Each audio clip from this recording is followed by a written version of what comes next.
তো বন্ধুরা, এখন দেখো বাজে প্রায় সকাল ৮টা। মোটামুটি সংসারের বাসি কাজকর্ম বেশ কিছুটা গুছিয়েছি, তবে এখনও বাকি আছে। যেহেতু দেখো হাজব্যান্ডের অফিস আছে, তাই চলে এসেছি। দেখো সমস্ত জোগাড়জাতি করে রান্নাবান্নাটা বসিয়ে দিয়েছি। তার কারণ কি, অফিসে ঠিক টাইমে কিন্তু হাজব্যান্ডের খাওয়া প্লাস টিফিন এগুলো তো ওনাকে করে দিতেই হবে, তাই না? আর আজকে দেখো সবটাই কিন্তু ভেজ হচ্ছে।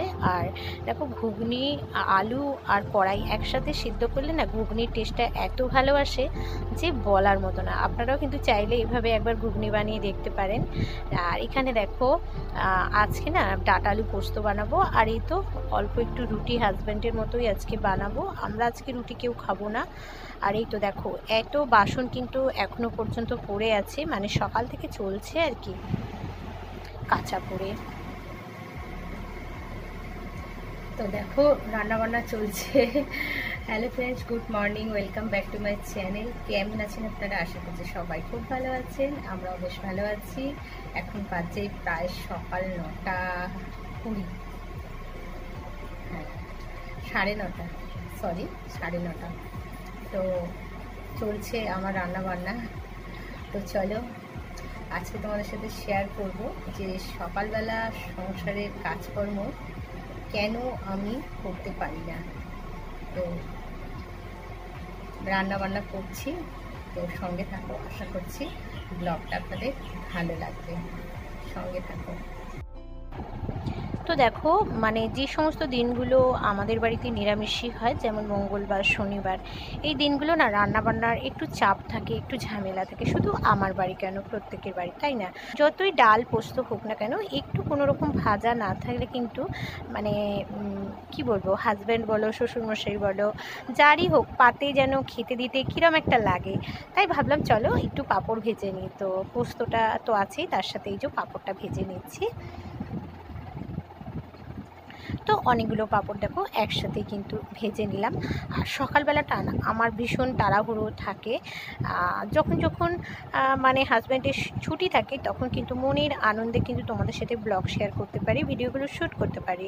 তাছাড়া অন্যান্য দিনগুলো না একটু ভিডিও শ্যুট করতে বেশ অসুবিধা হয়। আর এই তো দেখো মানে ডাঁটাটা একটু কমই আছে, তবে আলুটা একটু বেশি।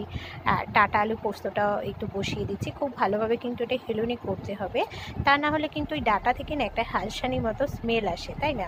তো চলো এখানে পোস্তটা বসিয়ে দিচ্ছি। আর এখানে দেখো আমি পোস্তর জন্য এখানে একটা টমেটো, দুটো কাঁচা লঙ্কা আর পোস্ত। দেখো পোস্তটা একটু জল দিয়েছি তো তলায় পড়ে গেছে, তাই না সেভাবে তোমাদের সাথে দেখো দেখাতে পারছি না। তো চলো এটা পেস্ট করে নেব। আর এই তো দেখো মোটামুটি যা রান্না করেছি, ঘুগনি হয়ে গেছে, পাঁপড় ভাজা, ভাত, এগুলো মোটামুটি বানিয়ে নিয়েছি। আর পোস্তটা তো ওদিকে হচ্ছেই। আর বুঝতেই তো পারছো যে দেখো সকালবেলা আমরা বাড়ির গৃহিণীরা যত তাড়াতাড়ি ঘুম থেকে উঠি না কেন, সংসারের তো আমাদের প্রত্যেকেরই নানা রকম কাজ থাকে, তাই না? কিন্তু দেখো আমার ক্ষেত্রে কিন্তু সেটা একেবারে আলাদা। আর এই তো দেখো এখানে কিন্তু অলমোস্ট ডাঁটার পোস্তটা হয়ে গেছে। আর এটা একটু বসে গেলে পোস্তটা দেখা যাবে, এখন একটু দেখা যাচ্ছে না। আর হ্যাঁ, যেটা বলতে যাচ্ছিলাম, সবার ক্ষেত্রে তো এক হয় না সংসারের কাজকর্ম। এক একজনের সংসারের কাজকর্ম কিন্তু এক এক ধরনের হয়, তাই না? আর দেখো যত ভোরবেলায় উঠি, যেহেতু ছেলে আছে, তো ওর সকালবেলা একটু টিউশন থাকে, তো ওকে একটু বইপত্র গুছিয়ে দেওয়া, ওকে একটু রেডি করে দেওয়া, মানে এতটা বড় হয়ে যায় নিজেরটা নিজে করে নেবে। তো ওর পিছনে আমাকে একটু সময় দিতে হয়। তারপরেই তো একদম সংসারের কাজে ঝাঁপিয়ে পড়ি। তারপর মাথার মধ্যে একটা টেনশন থাকে যে একটু হাজব্যান্ডকে একদম 10টার মধ্যেই ছাড়তে হবে। এই জন্যই কিন্তু দেখো সকালে ঠিকঠাক মতো সংসারের কাজগুলো কিন্তু আমি না গুছিয়ে উঠতে পারি না। আর এই তো দেখো মোটামুটি টিফিনটা প্যাক করে দিয়েছি, সমস্ত টিফিন, হাজব্যান্ডকে খাওয়া দাওয়া সমস্ত কিছু গুছিয়ে গেছে নিয়ে অবশেষে দেখো আজকে আমার জন্য একটু চা বসিয়ে দিয়েছি। বিশ্বাস করবে না, আজকে সকাল থেকে চা খাওয়ার মতো একদমই সময় হয়নি। আর এই তো দেখো ছেলের জন্য একটু দুধও আমি জাল দিয়ে দিলাম। তো হাজব্যান্ডকে ছেড়ে দিয়ে এখন একটু অনেকটাই দেখো ফ্রি আমি ফিল করছি। এটাই একটা সকাল থেকে টেনশন থাকে। আর এই তো দেখো ছেলের জন্য একটু কমপ্ল্যান বানিয়ে দিচ্ছি। আর ও যখন ঘরে থাকে অন্য কিছু খেতেই চায় না। হাজব্যান্ড চলে গেছে, এখন প্রায় বাজে হচ্ছে 11:15, ঠিক আছে? হাজব্যান্ড বেরিয়ে গেছে। আর এখন ছেলে তো এখন মানে বাড়িতেই আছে, যেহেতু ওর স্কুল ছুটি এখন গরমের, অনলাইনে এখন ক্লাস করবে 11টা থেকে। আর আমি দেখো সকাল থেকেই রান্না বান্না দেখো সব কিছু চলছে, এখনো কিন্তু কমপ্লিট হয়নি, আর কাজকর্ম তো আছেই। আর এই তো দেখো তো ছেলে এখন অনলাইনে পড়াশোনা করবে, আর ওর জন্য 1 গ্লাস কমপ্লান বানিয়ে দিলাম, তো এটা ওকে দিয়ে দেবো। তারপরে আমি এখন চা বিস্কিট খাবো, বুঝতে পারছো, মানে সকাল থেকে চা বিস্কিট খাওয়ার মতো সময় আমি পাইনি, তো এটাই হয় আমার সাথে। তো চলো এটা দিয়ে দিই, তারপর তো সারাদিনের কাজকর্ম আছেই, সঙ্গে থাকো। হ্যালো বন্ধুরা, গুড ইভিনিং। এখন বাজে সন্ধে প্রায় 7:30। ছেলে পড়তে গেছে 5:30টার সময়, তো এখন ওকে আনতে যাব, তার জন্য একটু রেডি হয়ে নিলাম। তো চলো পরে আবার তোমাদের সাথে দেখা হচ্ছে। তো ছেলে চলে এসেছে, এখন প্রায় ঘড়িতে বলতে পারো মানে 7:45 এরকম হবে।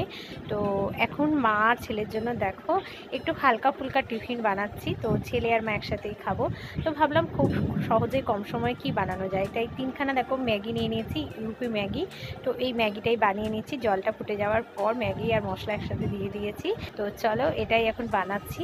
তো সকালবেলা আমি কেন সংসারের কাজকর্মগুলো করতে পারি না, তোমরা সেটা বুঝতেই পারছো।